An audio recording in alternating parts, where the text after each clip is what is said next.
Hello, Brian Williams, Strat IQ Coaching and Consulting. And I want to welcome you to the second in my series on risk mitigation planning, focused specifically on small business owners and leaders that are looking to develop risk mitigation strategies, how to deal with the current COVID-19 crisis.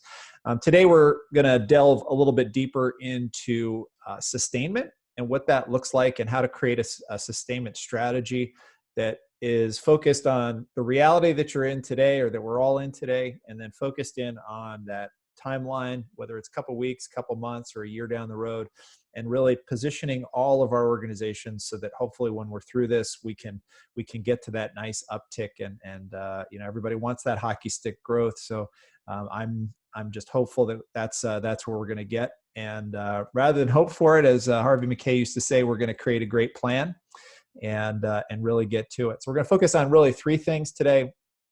Looking at mechanisms that can help support your organization or your business, looking at how you can create different supply chains in today's environment, and then ultimately, how do you strengthen the core elements of your business, not only for today, but what I've found over the last 20 years, we've for those of you that have been in business probably longer than that, you've seen maybe some more crises, but specifically, we've seen 9/11, we saw the 2008 crisis, and then this one might be the most impactful from an economic standpoint, certainly, and then from a human perspective, definitely. So, how do we go through this and position ourselves and our businesses so that we can come out of this and really be focused in not only on our businesses, but everybody that's in the stakeholder community that we work with. So I do want to take just a second outside the context of this presentation and just point you to,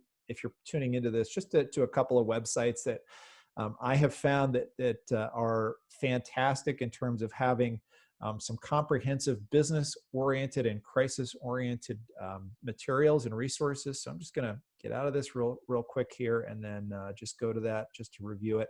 I'm going to be working backwards here.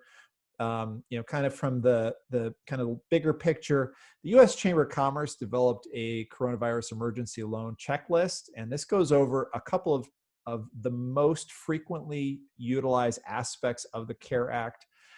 So specifically, they talk about the payment protection program and the economic injury aspects of the CARE Act. And then it distills it really into a couple of different ways that business owners can focus in on utilizing that, along with some of the major components about what's included and what's not. So I'd encourage you to look at it. It's a PDF. That PDF is available at the U.S. Chamber of Commerce website at uschamber.com. They've also got some case studies in here and some interesting articles on what other business owners are doing to deal with the crisis in their respective businesses. So I'd encourage you to just peruse that. It's maybe a 2 to 3 minute read, and then where it's applicable, if you want to get more information, you can go into the SBA website, so sba.gov, and under funding programs, they've got information on the corona relief options. And what they do, what they're focused on are really their four most frequently utilized programs here. So the Paycheck Protection Program, the Economic and Injury Disaster Loan and Loan Advance Program, the SBA Express Bridge Loan Program, and the SBA Debt Relief Program. And they all have different components. Some of them have forgiveness provisions in them. Some of them don't. Some of them are bridge loans. And some of them have higher loan amounts. So it depends on your business. Obviously, I would work with your finance team and your accounting team to figure out which one of these is going to be the most applicable. But the SBA has some excellent resources when you have figured out and discerned what is going to be the best option for you, your organization, or your business. And then finally, the Treasury, which is administering some aspects, if you want to get into some details about tax planning, and then again, how this is going to affect the capital on your balance sheet, and you're looking to really dig into that with your finance team. These are some resources about what the programs do, where they're available from, and then eligible lenders. So if you've got a relationship with a local bank, credit union, savings and loan, you can find a lender that will be able to help you access the programs that that you qualify for. So with that, again, U.S. Chamber of Commerce, the SBA, Treasury, they've got some great resources. I'm sure there are others out there, but these are the three that I found, at least specifically for business owners, that you're going to find some great help there. So now back to the presentation and talking specifically about planning. Again, I focus mostly on organizational development and growth.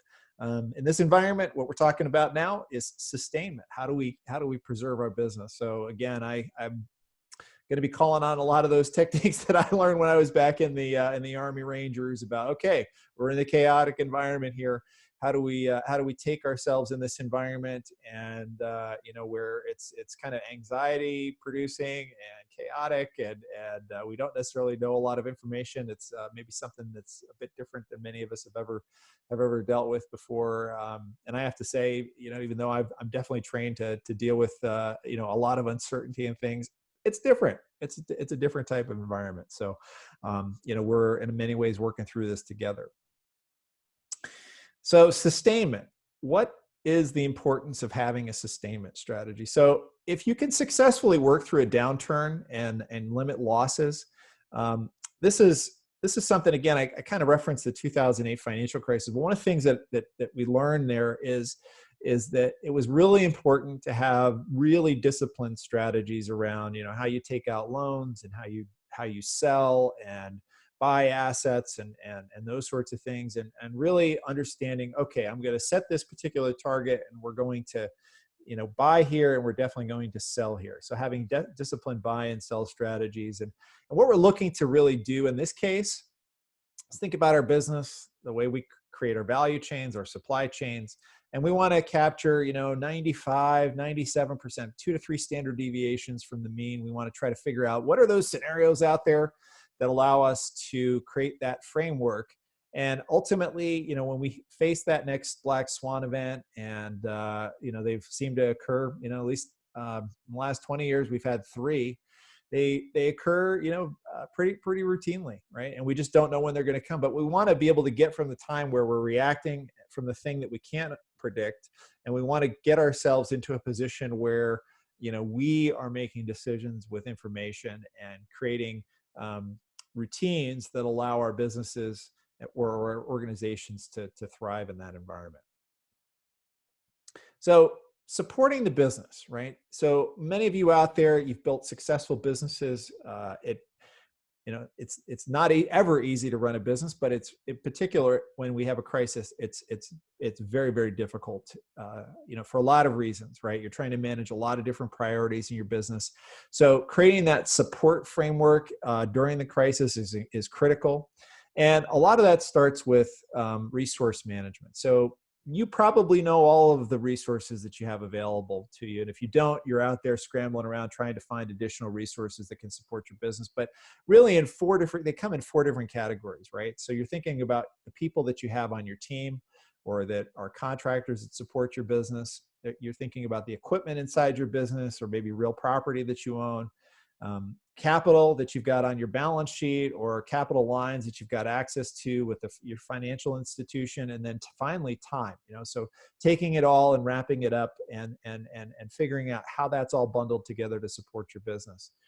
During crisis, you want to rank the level of importance. So thinking about, okay, well, what are the most important elements in each one of those categories, right? So who are my absolute key people? What are the key pieces of equipment that we have? What's the most important capital lines that we have, or when we're looking at our balance sheet, if you've got cash on hand, what's our less than, where are decision points as far as keeping cash on hand for emergencies.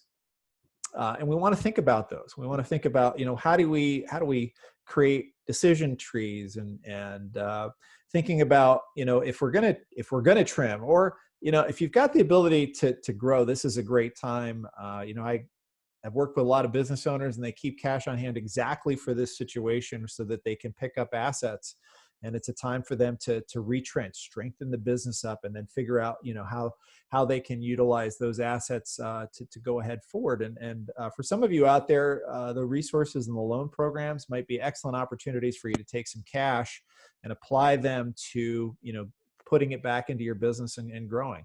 So there's different opportunities for different businesses that are out there. And I'd encourage you to think about these things creatively in terms of how you construct your value chains and ultimately put those together, not only for the present where we're in crisis, but hopefully in the future where we're looking at growth.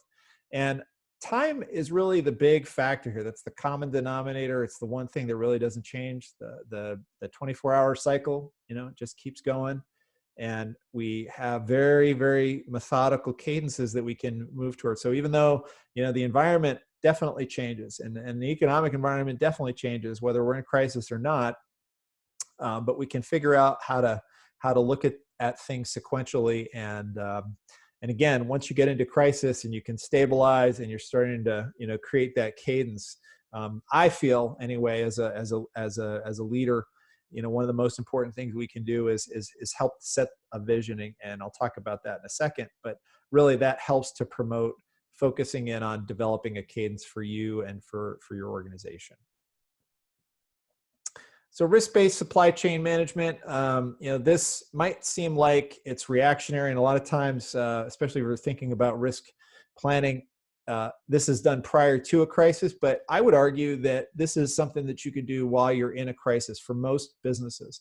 Most businesses, the decision, a great example that's going on right now, obviously, is, the supply chains that were moved overseas. And so, while in most circumstances, it still makes sense to build component parts in different parts of the world. Obviously, there are scenarios where it doesn't make sense, right? And so there are opportunities, and the reason that they went overseas in the first place is at least in theory anyway, it was less costly for businesses to purchase component parts and bring them to the U.S. for manufacture, or to have them manufactured overseas and bring them in. But bottom line is, in an environment like this, I think it focuses us in on how do we construct value chains and how do we construct our operations plans so that things like this don't impact our ability to at least keep the lights on, right? So I mentioned in the last presentation, we're always trying to maximize profit, right? But that's the balance in risk management. And it's the reason why people purchase insurance. Insurance, ultimately bites into the bottom line, but this is like an insurance policy for your business. And again, it may seem like it's more costly to do this during a crisis, but I would argue that the more creative you can get about looking for backups now, the better it's going to be coming out of the crisis, right? And you're going to be thinking about this and you're going to say, okay, well, I can build on what we did during the crisis. And that's what we're really trying to get at here. Again, we're not trying to look at things with rose-colored glasses or take a situation out of context. What we're trying to do really is focus in on how do we take the scenario that we're in right now and construct the most durable and resilient framework possible.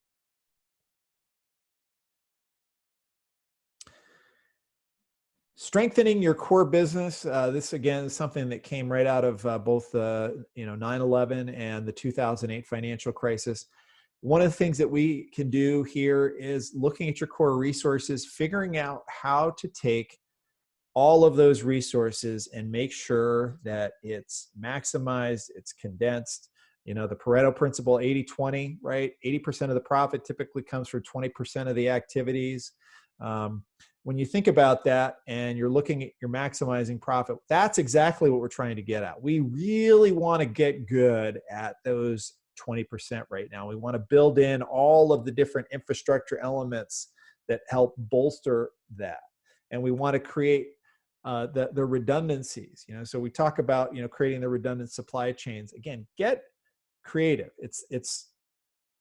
It is the most important thing in a crisis to be as creative as possible, right? thinking about the supply chains, thinking about how can I do this? Where can I go get those resources? How can I deliver my products to my clients? How can I work with a stay-at-home order and still get things done when I need to, right? So, thinking about this and I can promise you this. If you think about it long enough and you're beginning to look at different courses of actions and then you execute against those courses of action, eventually you'll be able to find out something that works, that is, it's got a great ethical component, it complies with all the laws that are in place, and it allows you and your organization to figure out how to thrive in that environment. I'm not saying it's easy, and I'm not saying that you're going to stumble on it. But if you're disciplined about it, I at least I found this in my career. The persistence and the ability to go in and focus in on creating those frameworks, you're going to be able to figure it out. And I know a lot of you out there are probably doing that. I mean, I'm probably preaching to the choir to many of you if you've gotten this far in the presentation, but I just want to reiterate that I believe in you, and I believe in the ability for our businesses to be able to be sustainable and to get through this. So here are some things, think about your risk models, think about your conservation of key resources, again, time-based revenue models, what can you live with, right? Keeping all of your people in place, can you keep that? How long can you sustain it at different profit levels? Or, nobody wants to talk about loss, but, how long can you sustain things, right? What's the ability for you to sustain? Because if you can sustain it in an environment like this, you can grow. And obviously that's something that many of you already know, but that's really the key to this, is thinking about, okay, how long can I sustain this? Can I make a little bit here? Yeah. How long can I stay? I lost a little bit, but we want to be able to get through and then ultimately get to the other side and be able to focus on that growth, right? That's really it. Core leadership. A lot of times when we're in the fight and it's going well, it's tough to build those core skills. This is a great time to do it, right? For you and for the people that are in your core leadership team. It's an awesome time to, if you've got the ability to do it, get on a Zoom call, build them up, build people. I'm a, for me as a coach, of course, I'm a big believer that you can get folks on a call and you can figure out, okay, what makes these folks tick, and how do we work together, and how do we really bond and get creative, right? So if you put 3 or 4 or 5 heads together, whether they're internal to your team as employees, or coworkers or co-partners, or you've got a group of people that you can get together with, bounce ideas off of. This is really the time to dig in and say, okay, what is it that we want to do? What's the vision that we want to have, right? What's your moonshot moment going to be? When we get through this, how is it going to be focused on the future? Where are we going to go? So, there aren't a lot of things. I'm here with my kids. I'm at home, which again is a bit unusual, like many of you. But I'm thinking about this, and I'm thinking, okay, so where is it that I want to go? How is it, what's the core focus of my business going to be? How is this crisis going to maybe change what I'm doing? And is it going to alter my vision a little bit in terms of focus? And I can tell you that, one of the things I've realized is that, there is a big need for risk management. There is a big focus on that. And so it's changing a little bit about how I'm approaching my business and how I work with some clients. So, I tend to eat my own cooking. And I just encourage you to keep it up and keep doing what you're doing and focus on the future. And again, as I think Abe Lincoln said during the Civil War, this too shall pass, and we'll get through it, and hopefully we'll be much stronger on the other side. So basic business plan, go back to basics. It's blocking and tackling, keeping it as simple as possible and focusing on, okay, what are my core activities? How do I structure them together? How do I combine all those things? And then ultimately, how do we put them together? I mentioned last time there's some resources on my webpage, and I'll share that with you at the end of the presentation, that allows you to do that. If you've got your own tools, fantastic. I just wanted to make some things, basic business tools available, as well as a spreadsheet to help people out in terms of thinking about that process of creating a business plan in crisis, and then also managing risk. I mentioned these last time as well. Take the steps, download the resources, create that intent, create that vision, develop a great plan, but most importantly, execute. Get out there, get focused on taking action, assess the results, think about the data that you're getting back, feedback that you're getting from people that are stakeholders in your organization, and then keep revisiting it, right? Create that learning organization, create that resilient mindset, and be focused on the future. And lastly, I want to wish you and your families the best. I wish and hope that you all can stay healthy. And I can tell you, I mean, my wife is a nurse, and she's worked intensive care for neonatal intensive care for almost 25 years. And my heart and my prayers go out to you if you're in that community as first responders, or you're in the healthcare profession. I wish you all the best. I wish you to stay healthy. There's some free resources available. I mentioned some of them today as we started our presentation. I'm available to do customized strategies for some businesses where you feel that might be appropriate. Just schedule some time on my calendar. If you've go to my website, stratiqconsulting.com/crisis management. I'm available. I've got different time slots throughout the week where I could do strategy sessions with business owners. But most importantly, take a look at those free resources. Take a look and see what you can take care of on your own. And if you feel like you want to bounce some questions off me, or get together on a Zoom call, I'd love to get to know you a little bit. And again, wish you the best, and look forward to seeing you on our next video.